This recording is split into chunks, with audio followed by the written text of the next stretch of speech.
Well, Shabbat Shalom, everybody. It is my pleasure and privilege to be up here with you, and it's been an interesting week. There's been a lot of interesting things going on.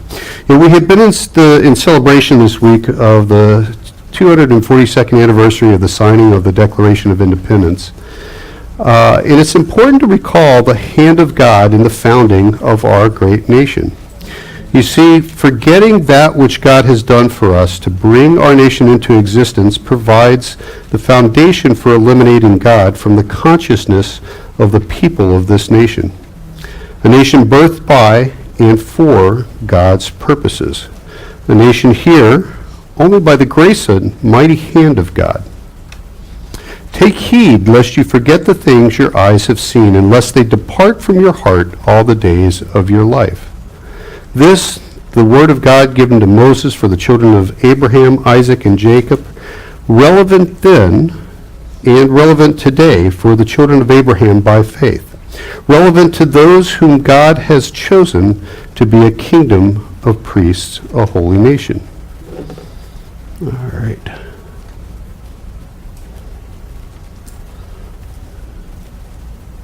There we go. So in an article published by Vox this week and entitled 3 Reasons That the American Revolution Was a Mistake, author Dylan Matthews begins the article with this statement. He says, "This July 4, let's not mince words, American independence in 1776 was a monumental mistake. We should be mourning the fact that the United States left the United Kingdom, not cheering it." Now, Matthews, a Harvard-trained journalist, works for Vox. Vox is the brainchild of Melissa Bell, Matthew Iglesias, and Ezra Klein. And they founded this in 2014, and it publishes a form of web content that they call expository journalism.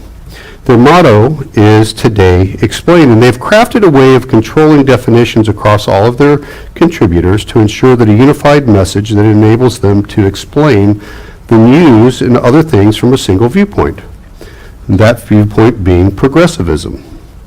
Now, regarding progressivism, nobody ever seems to ask progression to what, or to where, or to what end.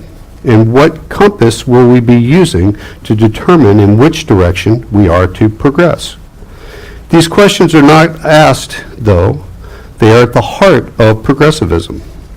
Instead, there is misdirection. Being progressive sounds not only like a reasonable thing to do, but an appropriate thing to do.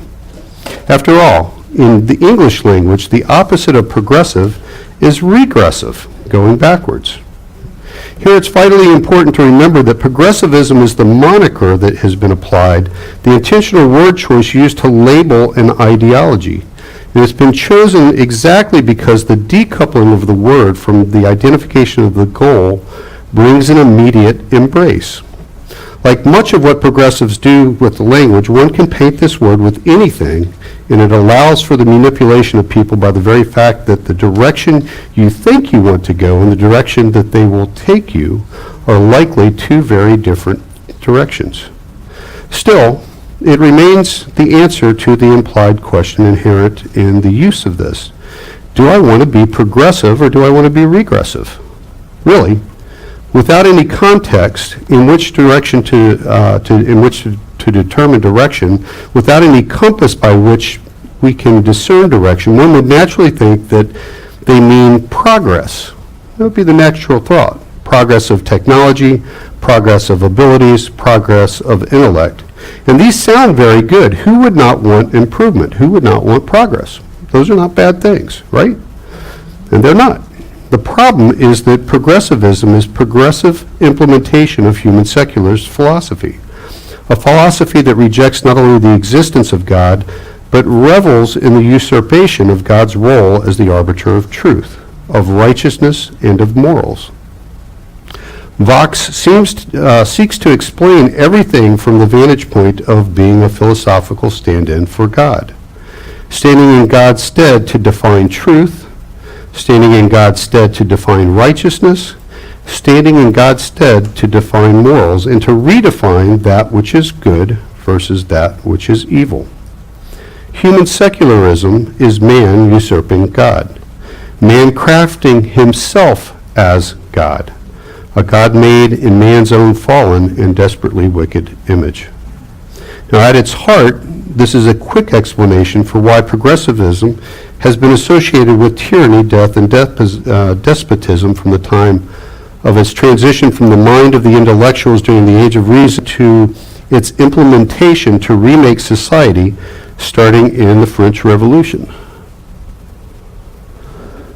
In the 10-month period that comprises the terror after the French Revolution, 40,000 people were put to death by the guillotine, the equivalent of 5.5 people per hour for 10 months. Okay? There were many, many more that were killed in other ways. Move forward in history, and the Red Terror kills 100,000 people in 2 months, 1,667 people an hour. And within the 20th century, since the birth of Christ, the progressive intellectual nightmare that is communism kills almost 150 million of its own citizens. And these are non-combat deaths. Just half a step to the right of communism is socialism, bantered around today as what we should adopt as our governmental form. The National Socialistic German Workers' Party, better known as the Nazis, were responsible for almost 21 million non-combat deaths. 10 million soldiers were killed in World War I, 20 million soldiers were killed in World War II, and conservatively, over 201 million people were killed due to the direct implementation of human secularism or progressivism during the 20th century. Words matter and ideology matters. Because an ideology that usurps God and puts in his place man to decide what is truth and what is not, what is righteous and what is not, what is moral and what is not. Every ideology that usurps God is an ideology that kills. Progressive to what end? And by what compass? The equivalent of 230 people killed each and every hour of each and every day of the 20th century. That's almost 4 people per minute that were killed over 100 years. And that is a conservative estimate of progressivism and its effects. Who would not want to be progressive? Well, words matter and ideology matters even more. Now, armed with his human secularist ideology, Dylan Matthews of Vox lays out 3 arguments for why the American independence was a mistake for America. He points to the 30 additional years of slavery compared to the abolition of slavery in England. He points to the genocide of the American Indian and the lack of parliamentary system of government or a constitutional monarchy, which he feels is better, which every other nation birthed from the Age of Reason has adopted. You see, the United States is unique in our approach, in our response to the Age of Reason. Now, this last argument, the one regarding the parliamentary system of government and constitutional monarchy, is probably best for a discussion of another day, but I would just point out that you cannot justly restrict yourself to the political systems of the least onerous political systems birthed by the Age of Reason. You can't point at Norway and Sweden, Denmark, Belgium, Luxembourg, France, and Great Britain.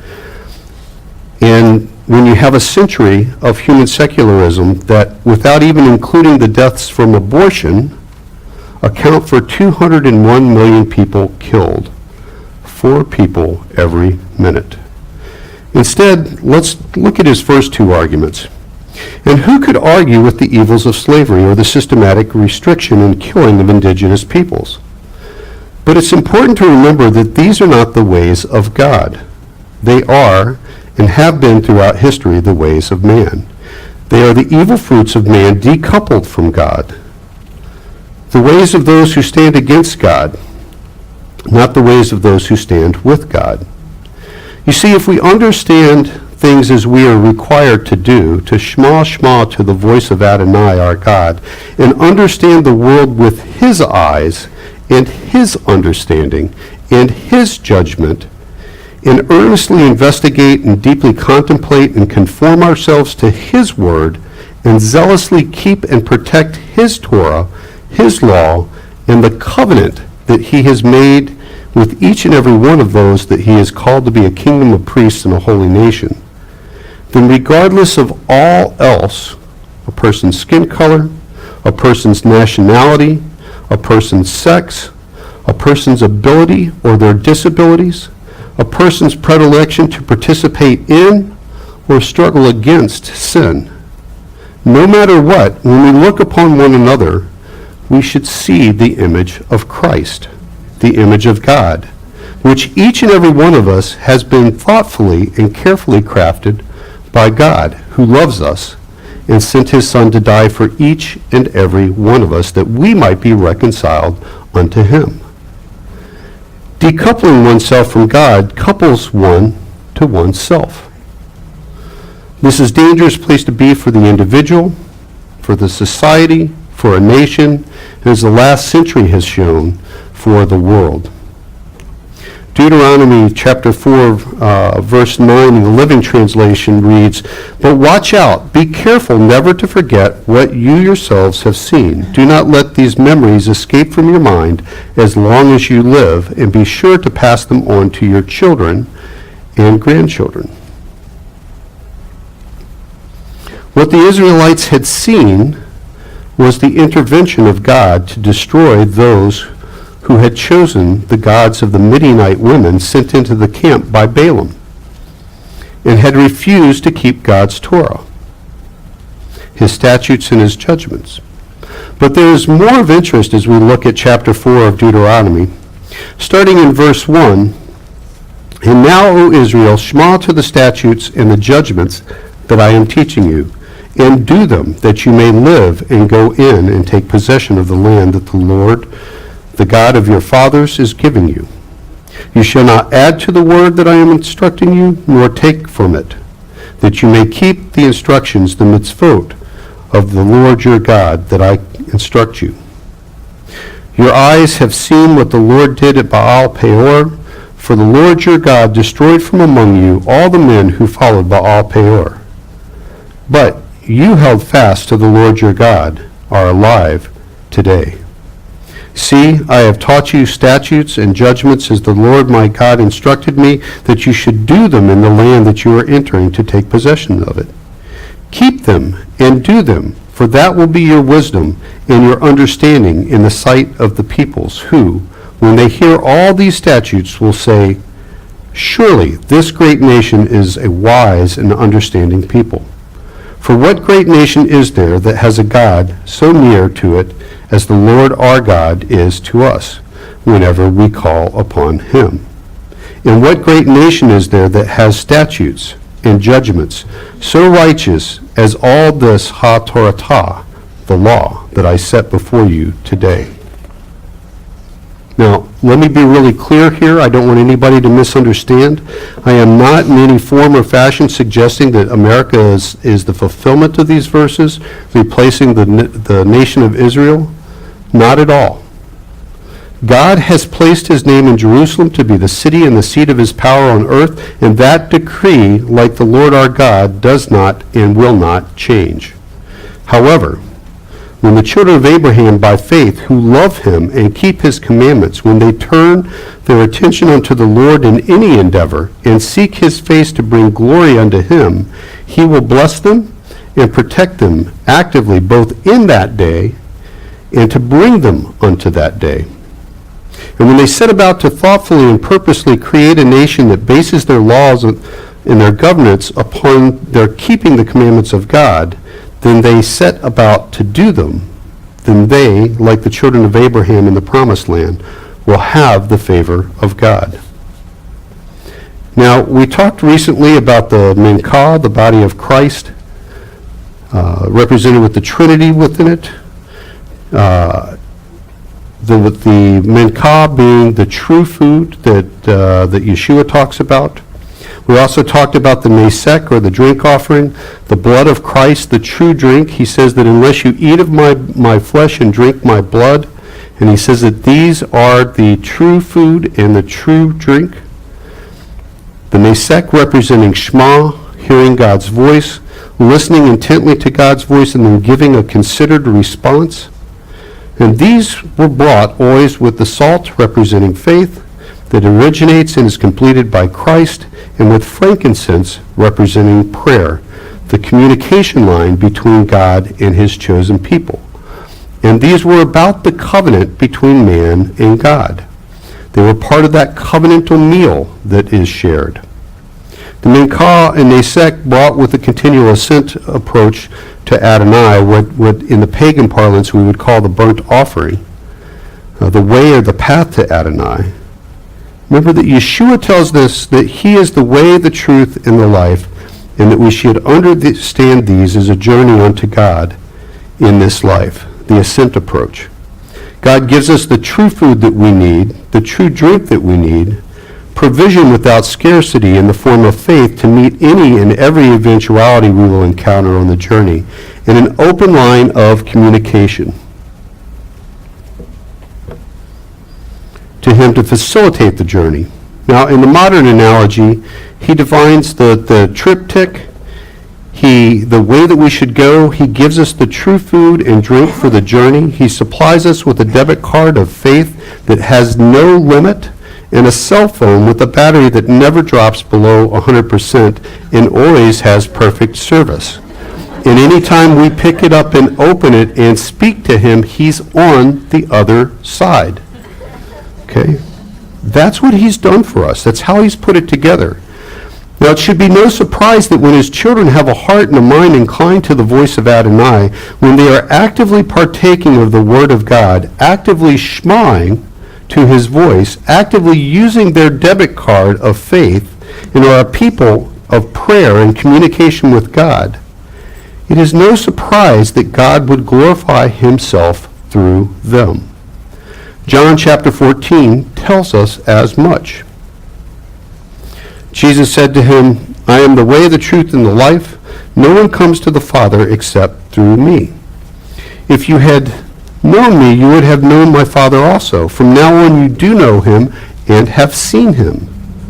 Philip said to him, Lord, show us the Father, and it is enough. Jesus said to him, have I been with you so long, and you still do not know me, Philip? Whoever has seen me has seen the Father. How can you say, show us the Father? Do you not believe that I am in the Father and the Father is in me? The words that I say to you, I do not speak on my own authority, but the Father who dwells in me does his work. Believe me that I am in the Father and the Father is in me, or believe on account of the works themselves. Truly, truly, I say to you, whoever believes in me will also do the works that I do, and greater works than these he will do, because I am going to the Father. Whatever you ask in my name, this I will do, and the Father will be glorified in the Son. If you ask me anything, I will do it. If you love me, you will keep my commandments. And I will ask the Father, and he will give you another helper to be with you forever, even the Spirit of truth, who the world cannot receive, because it neither sees him nor knows him. You know him, for he dwells with you and will be in you.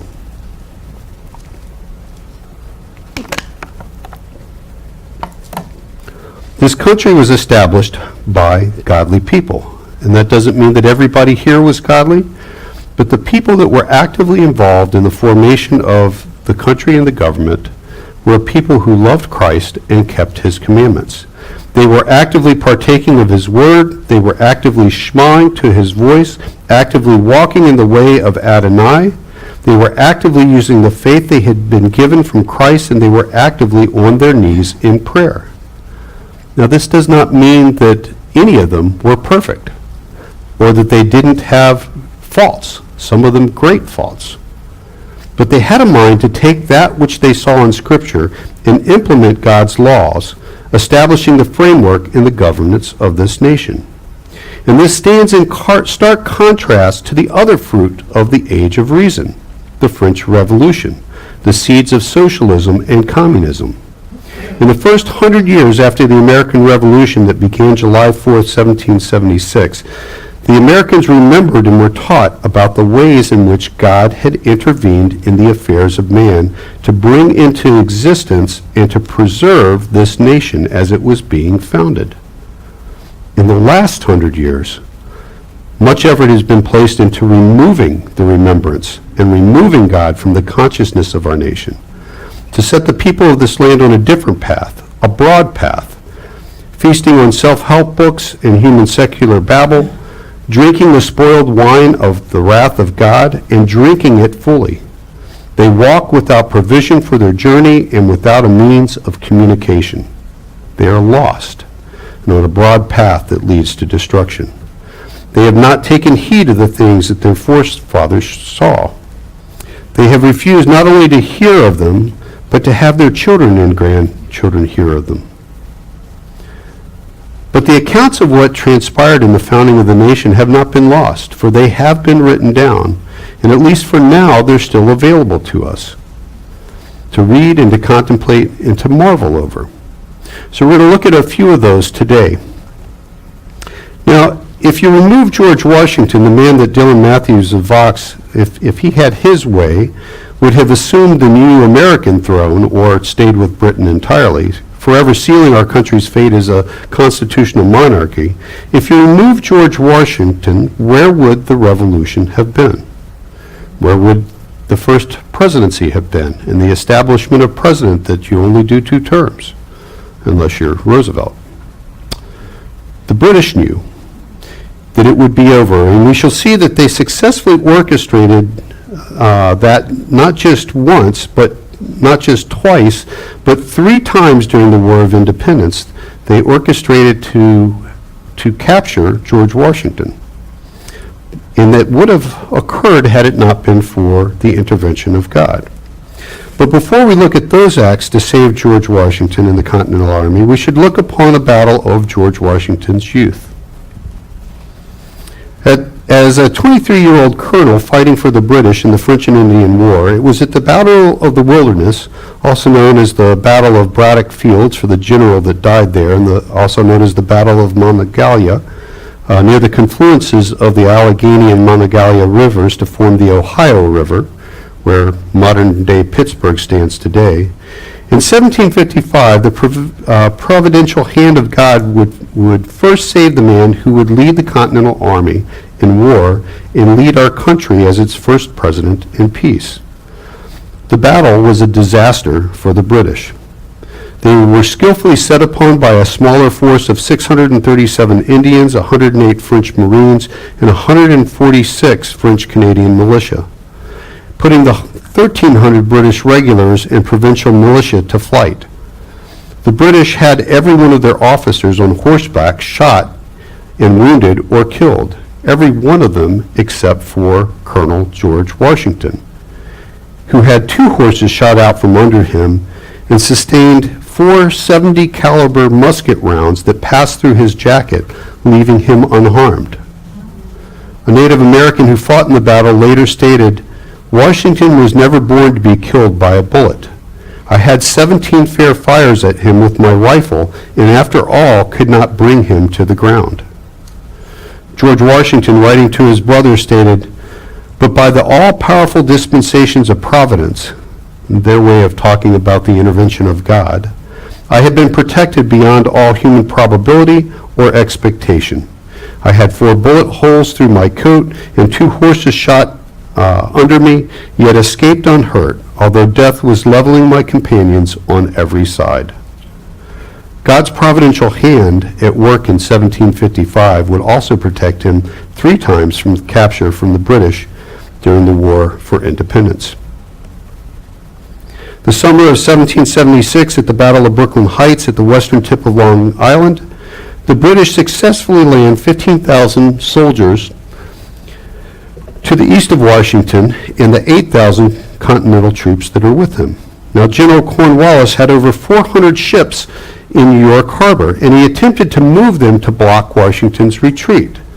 The British inflicted heavy losses against the American, but then strong winds and a driving rain. Don't forget, we're living in an age where you have to keep your powder dry for your gun to work. And an ebbing tide prevented further attacks on Washington's position. It prevented the British from being able to move ships in to either shell them or blockade any hope of his retreat across the river. Now, Washington realizes that his position is precarious and that they're all about to be captured, with his men and that would end the insurrection against the British. He orders his men to attempt a night crossing amidst the driving rain and the strong winds. But at 11 p.m. at night, the winds and rain stop and a dense fog forms, allowing the army to retreat completely unnoticed by the British. In the morning, the British were shocked to find the camp of the Americans completely empty. Now, the outcome of this battle has been described as so astonishing that many, including General Washington, attributed the safe retreat of the American army to the hand of God. December 1776. Washington is down from 8,000 men to just over 2,000 men, and he's residing at Valley Forge. And he decides in a daring move to cross the ice-choked Delaware River and attack the garrison of 1,000 German Hessian mercenaries at Trenton, New Jersey. He attacks at dawn on December 26th with the driving snowstorm at their backs, blowing full force into the faces of the Hessians. And in less than an hour, he captures the 1,000 Hessians with only the loss of a few of his troops. Artillery officer Henry Knox wrote of the victory at Trenton, "Providence seems to have smiled on every part of this enterprise. Washington and the Continental Army were deployed about Trenton, but General Cornwallis comes down from New York City in hot pursuit." Now, there was an early January thaw, and the roads became barely passable for wagons or even for foot soldiers because the ground was so muddy and soggy. Cornwallis was able to trap Washington and the Continental Army in a boggy creek area, but he decided to wait until morning to bag the fox, as he put it. But temperatures dropped and the roads froze over, allowing Washington and his wagons, their cannons, their troops, and supplies to escape, and not only escape, but to turn and attack Princeton and defeat the garrison of troops that were there. The escape from a trap and victory at the Battle of Princeton were seen as evidence of God's hand in these events.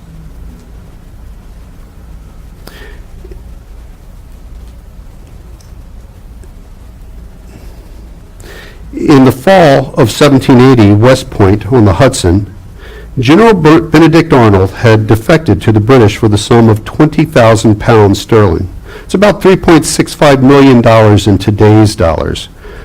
He's devised a plan for the fall of West Point with the visiting General George Washington within the ramparts. Benedict Arnold sends British Major John Andre, dressed in civilian clothes with passport papers, to ensure his safe passage into British-controlled territory. Major Andre encounters 3 sentries near Tarrytown, New York. One of them is wearing a fallen Hessian's jacket to keep warm. Thinking he has entered British-controlled territory, Major Andre raises the suspicion of the sentries with his conversation with them, and they neither accept his passport papers nor his attempted bribe. They search him and discover the plans for the fall of the fort and the capture of General George Washington. The event leads to the sentries encountering and capturing Major Andre dressed in civilian clothes, was seen at the time as the providential hand of God to protect George Washington in the birthing of this nation. Written almost a century later, Yale President Ezra Stiles wrote, "A providential miracle detected the conspiracy of Arnold. The body of the American army then at West Point and His Excellency George Washington himself were to have been rendered into the hands of the enemy." And these are not the only acts of God that secured the birth of the United States. There is a sudden nor'easter in 1776 that blew into Boston, and it prevented General Howe from crossing the harbor and taking the Dorchester Heights. The Dorchester Heights, located where the cannon is, the route for supply and for egress out of Boston was along here in the Dorchester Heights with the cannons that were being brought 300 miles through the snow in the winter from Fort Ticonderoga in these winds that prevented the British from even being able to cross the harbor, fairly short distance from here to there. They were prevented that the Continental Army was able to bring the cannons in, establish them up there, and as that was taking place, General Howe recognized that his position in Boston was going to be untenable, and they had to withdraw. George Washington would write to his brother, "This remarkable interposition of Providence is for some wise purpose, I have no doubt." There is the 1777 capture of General John Burgoyne and the remaining 6,000 of his once 7,000 invasion force from the Hudson River Valley. After his initial defeat by the Americans, who were incensed over the brutal murders, rapes, kidnappings, and mutilations of their countrymen, women, and children by the Native Americans, General Burgoyne tried to retreat back to Canada, but a sudden and severe rainstorm made the area he was in completely impassable, and he and his men could not move and were captured. His defeat leads to the French entering into the war on the side of the Americans. The repeated hand of God during the retreat of General Daniel Morgan, interestingly, Daniel Morgan and George Washington were together in 1755 at the Battle of the Wilderness. So General Daniel Morgan has just a fabulous victory at Cowpens in South Carolina. And after the battle, Morgan retreats north, chased by the British Cornwallis. And they reached the Catawba River only hours after the Americans had crossed. And what their officer said was that a sudden storm made the river impassable. The British nearly overtook the Americans at the Yadkin River, but again, rains flooded the river, slowing the British. And another flash flood blocked the British at the Dan River.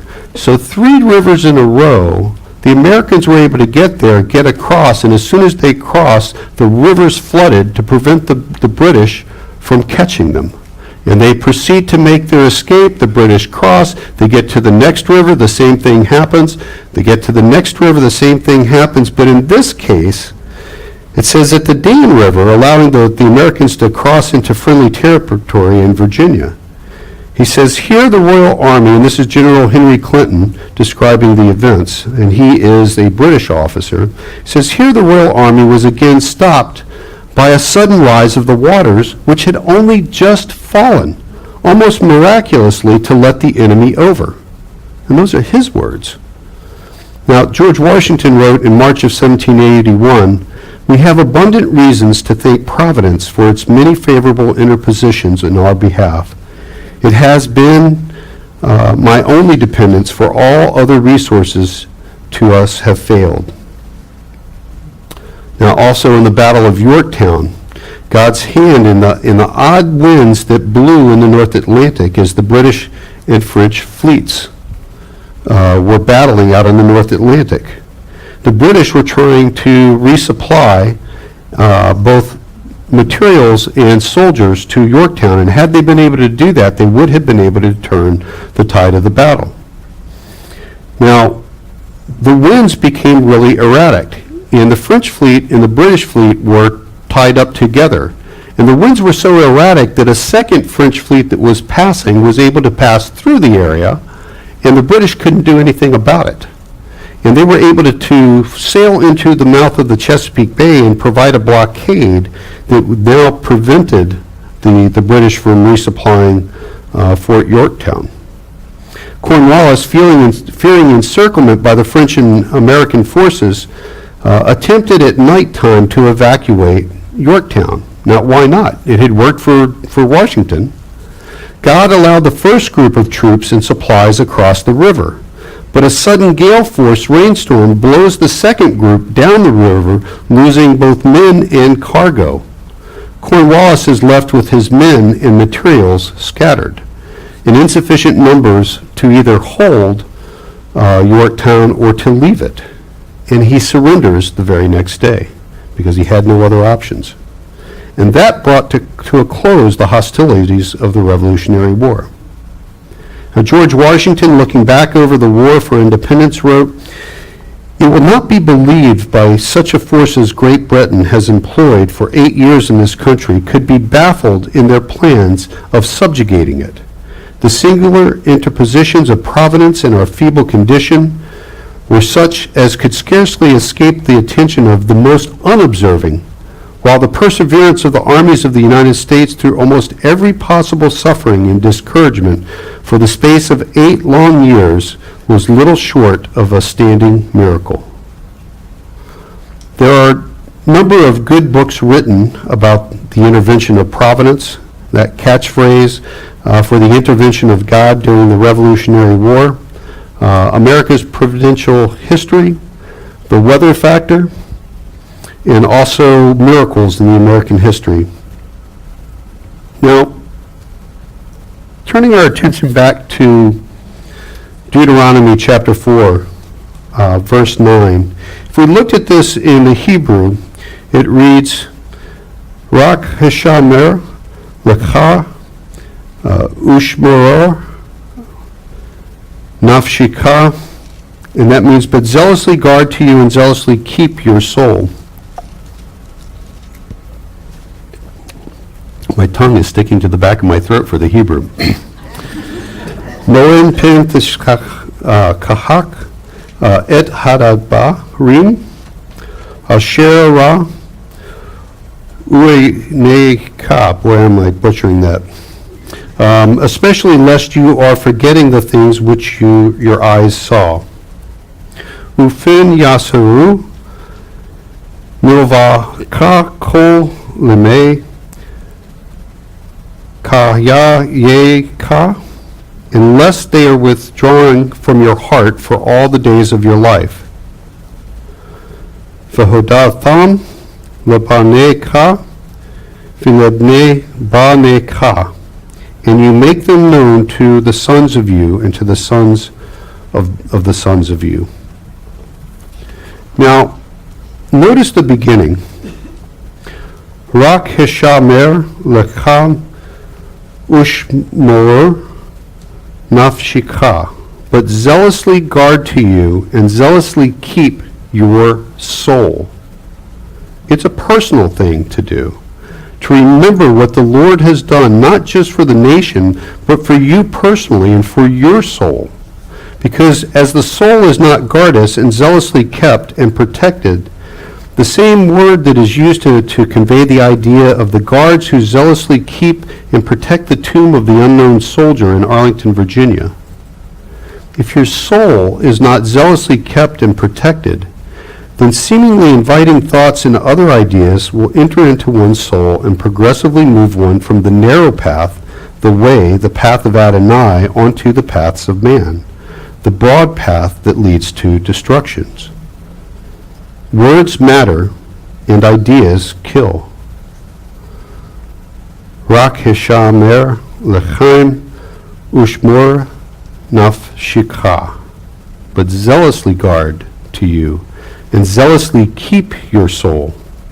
It's a personal thing to do, to remember what the Lord our God has done and to zealously keep and protect our souls from the inviting words that hide the ideas that kill. Amen? All right, and we will pray over the offering. Thank you, sir.